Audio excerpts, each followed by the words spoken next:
He knows some companies very well, and that's the ones he's trying to concentrate, and he's waiting for them to be attractive.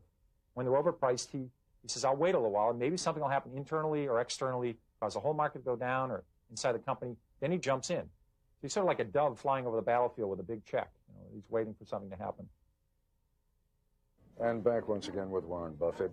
It seems to me that you are the very opposite of the typical internet investor today. I mean, I have sort of images of these kids hunched over their computers, buying one minute, selling the next minute. That's not you. I don't have a computer at the office for me. I mean, there for other people there, but not me. You don't use a computer? I don't have a computer. I use it at home to play bridge, but I don't use it in the office. Because?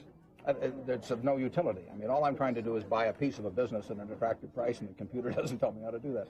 Are you a little bit nervous when you, I mean, I understand you're a very tolerant person who probably is willing to let anybody do what they want to do, but as you look at what's happening to Wall Street today, the incredible, I mean, companies that go up 100, 200% over a week or two, and then maybe drop 50% over a day.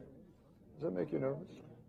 Well, it's more exaggerated now than most of the time in the past, but we've had a lot of speculative activity and all kinds of things over the years in markets, and it frequently doesn't come to a good end, but it'll be with us 100 years from now, just as it was with us 100 years ago. Well, it's just a lot faster now.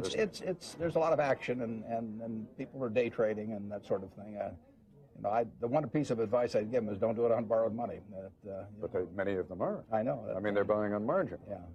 Some of them will come to a bad end on that. Because? I hope. Well, because things don't go up forever, and a lot of the valuations strike me as extreme. And if you own them on borrowed money and they go down one day, you don't get to play out your hand. Talk for a moment about your own philosophy compared to what you see going on right now. Because again, your philosophy is, as you once described it to me, you called yourself an elephant hunter. You say, I sit there in the tall grass and I wait there with my elephant gun till I see an elephant come along. Yeah. And then I shoot it. But what you really mean is that you'll sit there and you'll study a company over a period of months or even years until you're finally convinced that that's the right company for you.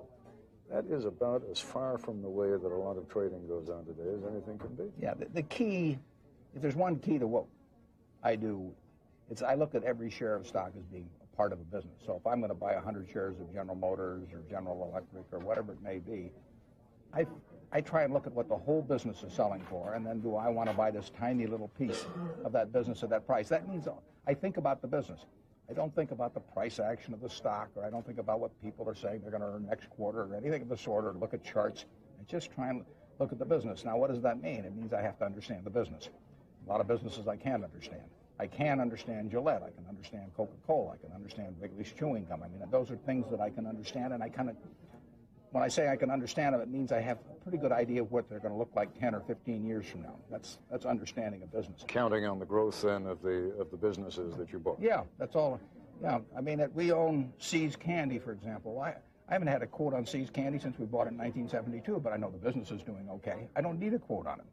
And, people manage to live through Saturday and Sunday without getting quotes on their stocks. If the stock exchange closed for a year or two, for a real investor, it wouldn't make any difference. I sometimes have the feeling, as I look at the stock market today and investment as it is carried out today by so many millions upon millions of people, that to some degree we're engaged in a bit of a pyramid scheme here. That, as long as everybody keeps putting money into the market, it's going to do well, but one of these days somebody may say, whoa, bad idea. Am I being silly about that? No, if we had a town and there were 100 people and we all had 100 houses, we all agreed to sell our house to each other at the end of each year up 20%. We kept doing that, we'd all feel very prosperous, and the problem would be is when somebody left town, and then we'd have 100 houses for sale, and or one extra house for sale, and we'd find out what the houses were really worth at that point. Is that and of course when Warren Buffett talks, a lot of people listen. Is that part of what's wrong with the market today? No. What happened is, over the last 15 years, stocks have gone up terrifically, in fact, since 1982. There have been two very important drivers of that. One is interest rates have generally gone down, and return on equity in businesses have gone up. Those are very good reasons for stocks to go up. After a while, the very act of stocks going up starts drawing in other people who get excited about the fact that their neighbor made a lot of money, or maybe they made a little money over the past years. And the action of the market itself captures the attention of more and more of the participants as opposed to the businesses themselves. And that's when you get into dangerous periods. Is that where we are? We're into that to some degree, sure. How dangerous a period is it? You never know. I mean, you know. No, of course you never know. But you know that valuations are high by historic standards. You know that the level of speculation is high by any historic standard, and you know that that doesn't go on forever. But you don't know when it ends. It's gone on for a very long time, hasn't it? Yeah, but it's gathered a lot of momentum in the last few years. The last 3 years prior to this one, when the S&P has gone up more than 20% every year, that's almost unprecedented. A lot of amateurs in the game today? Yeah, and it's, it attracts people.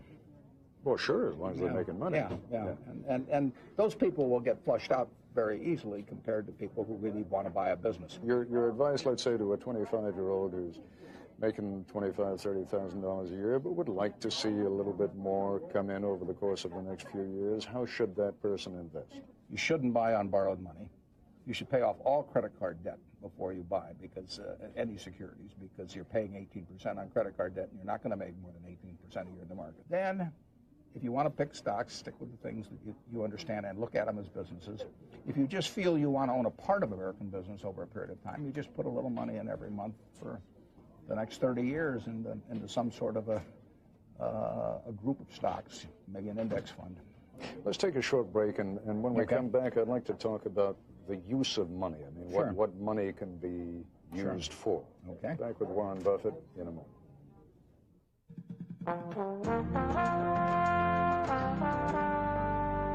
You had invested $10,000 in Berkshire stock in 1965,